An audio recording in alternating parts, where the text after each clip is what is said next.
Our group is doing testicular torsion in humans. I'm Mary Ellen Ryan. There's Carrie McCarley, Kaylin Gilstrap, and Zoe Williams. Testicular torsion in humans occurs due to twisting of the spermatic cord. Testicular torsion is commonly seen during the first year of life, at the beginning of puberty, and it may occur in older men. In some cases, there may not be an obvious case. Some men are predisposed to testicular torsion as a result of inadequate connective tissue within the scrotum. Also, trauma to the scrotum or strenuous exercise can cause testicular torsion. The symptoms associated with testicular torsion are swelling within one side of the scrotum, nausea or vomiting, lightheadedness, sudden onset of severe pain in one testicle with or without a previous predisposing event, and sometimes a testicle lump or blood in the semen may appear. There will be extreme tenderness, and the testicle on the affected side will be higher. A doctor may do a Doppler ultrasound of the testicle, which will show blood flow, because there will be no blood flow through the area when there is a complete torsion, and there will be reduced blood flow if there is a partial torsion of the testicle. Now that we have learned about the symptoms, I'm going to talk about the causes of testicular torsion. Testicular torsion usually results due to a lack of connective tissue within the scrotum. This allows for the testes to move unrestricted, allowing for torsion to occur.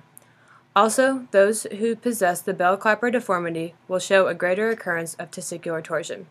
Bell clapper deformity will be discussed on the next slide. Lastly, trauma to the scrotal area and extreme amounts of exercise can cause twisting of the spermatic cord. In order to prevent testicular loss, those who contain the bell clapper condition need to be extremely watchful for the symptoms of testicular torsion and quickly act on them. Also, trauma and extreme exercise should be avoided in order to prevent twisting and sperm damage. Bell clapper deformity occurs when the tunica vaginalis moves up the spermatic cord, allowing for the testis to move into a horizontal position. Those who have this condition seem to be predisposed to testicular torsion. The figure on this slide displays the difference between a normal tunica vaginalis and the bell clapper deformity. The figure goes on to illustrate what the torsion of the testis looks like. In a study performed by Frank, it was seen that 12% of those who had testicular torsion had the precursor bell clapper deformity. It was also determined that testicular torsion affects about 1 in 4,000 males under the age of 25. There are two ages that seem to be the most effective, which are the ages at birth and at puberty. In the neonatal period, when the testes descend, the testes and the coverings involved are very mobile within the scrotum, allowing for the testis and spermatic cord to easily twist, causing testicular torsion. This type of torsion is called extravaginal torsion. Extravaginal torsion is the most common type of testicular torsion. During puberty, different types of torsion occur intravaginally.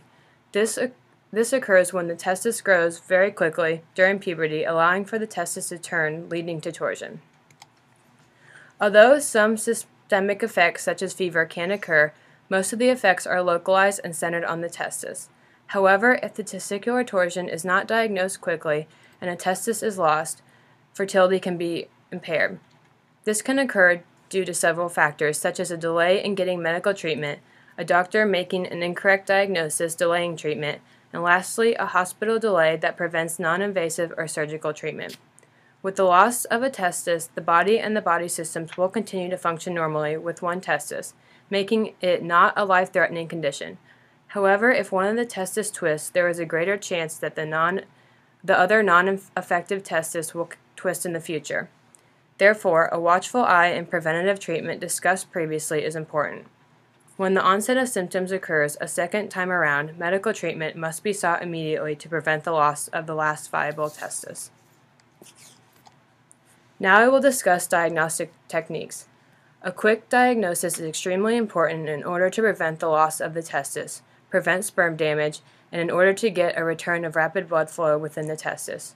When a patient first comes in with the symptoms such as swelling within one side of the scrotum or a blue dot on the scrotum, the patient must be treated like he has testicular torsion until another diagnosis can be proven.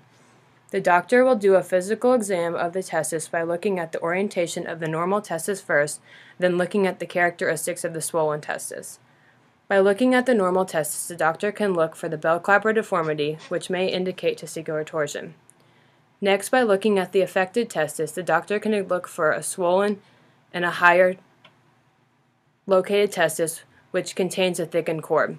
After a physical exam, the doctor may either quickly order more tests or begin preparing the patient for immediate surgery. A patient who has a history of testicular torsion or bell clapper deformity should be sent to surgery immediately. Another diagnostic technique already mentioned earlier was the use of the Doppler ultrasound, which can illustrate the blood flow within the testis. A lack of blood flow within the testis and spermatic cord can help diagnose testicular torsion. The ultrasound example on this slide shows the blood flow within a normal testis on the right and a testicular torsion testis on the left. The red represents the amount of blood flow throughout the structures within the testis, clearly showing a decrease in blood flow in the twisted testis on the left. The last diagnostic technique could be exploratory surgery. If the doctor decides that the surgery might be the best solution, the scrotum will be opened up, the structures are analyzed, and a diagnosis is confirmed. After this, the proper treatment will occur. This allows for nothing to be overlooked, decreasing the chance of testicular loss. Now that we know the diagnostic techniques, treatment can be discussed. There are two types of treatments for testicular torsion: non-invasive treatment and invasive treatment. Non-invasive treatment is performed by manual detorsion of the testis. The doctor will take the affected testis and rotate it away from the midline the proper amount of degrees. This procedure is safer and quicker and can be performed with IV sedation and/or local anesthesia. However, this type of treatment is only 26.5% successful in the long run. A more successful treatment is surgical treatment. The surgeon will make a midline cut through the scrotum and examine the twisted testis. The surgeon will untwist the testis and soak it with a saline swab. While this occurs, the other testis is then examined to see if bell clapper deformity is present. Surgical steps will then be taken in order to prevent another testicular torsion incident in the future on the unaffected testis. The original twisted testis is then either removed if it has turned black and become necrotic, or if it is viable, an orchiopexy will be performed. An orchiopexy is when the surgeon moves the testis into the scrotum and permanently secures it. The diagram on the right illustrates the goal of the surgeon at the end of treatment. Immediate detorsion is required to correct testicular torsion. The symptoms will persist without treatment and lead to the eventual death of the testicle if it's not corrected. If left untreated, the affected testicle will atrophy and require surgical removal. If the testicle is untwisted within 6 hours, however, the patient has a high success rate of about 90% for the testicle to regain its function. Depending on the amount of damage to the testicle due to the lack of blood supply, the patient may have a lower sperm count. The success rate of a patient regaining testicular function after 6 hours steadily declines without treatment. The rate drops to about 20% after 24 hours, and in most cases, the testicle will be too damaged to salvage. If the patient waits too long to seek out if the patient waits too long to seek out treatment, the testicle will have to be removed. In this graph, it illustrates the amount of time from the onset of symptoms to the percentage of the testicle that can be saved. The blue line represents how long the blue line represents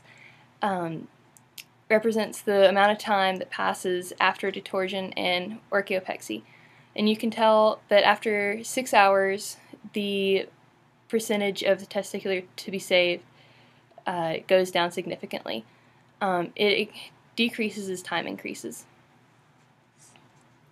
The cost of the required surgery to correct testicular torsion varies depending upon the patient, but it is generally about $2,000 per procedure.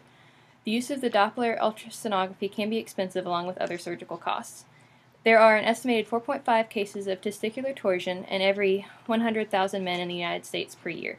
Using these figures and knowing that there are over 151 million men found in the United States during the 2010 census, there would be an estimated 337 men affected. Considering that corrective surgery would cost about $2,000 each, the figuratively estimated annual cost of the industry would be over $600,000. In conclusion, testicular torsion occurs when there is a twisting of the spermatic cord, which decreases the amount of blood flow to the testis. This can occur due to the bell clapper deformity and is a smaller amount of connective tissue in the scrotum or a large amount of trauma or exercise. It is very important to get the correct diagnosis quickly, leading to a quicker treatment plan. A physical exam, Doppler ultrasound, surgery, and non-invasive correction are all involved in the diagnosis and treatment process. The best way to save the testes is to make sure treatment occurs within 6 hours of the onset of the symptoms. Testicular torsion is not a life-threatening condition, however. In order to prevent sperm and testis loss or damage, these steps must be put in place. By fully understanding testicular torsion and recognizing the symptoms, one is able to stay on top of the issue and make a full recovery. And these are our works cited.